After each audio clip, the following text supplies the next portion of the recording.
Bukan undang teman, acara Ultah Bocah ini dimeriahkan bapak-bapak. Acara ulang tahun anak-anak biasanya dimeriahkan oleh sejumlah bocah lain yang diundang di hari bahagia mereka.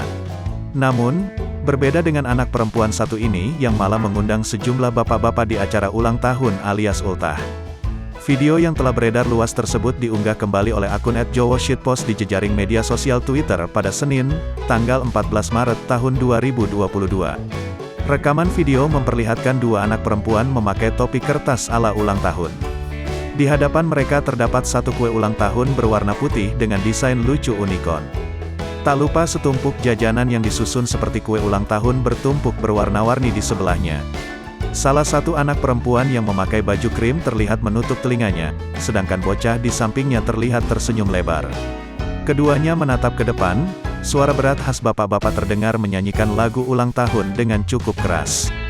Lalu rekaman video pun memperlihatkan rombongan bapak-bapak duduk bertepuk tangan sambil kompak menyanyikan lagu ulang tahun.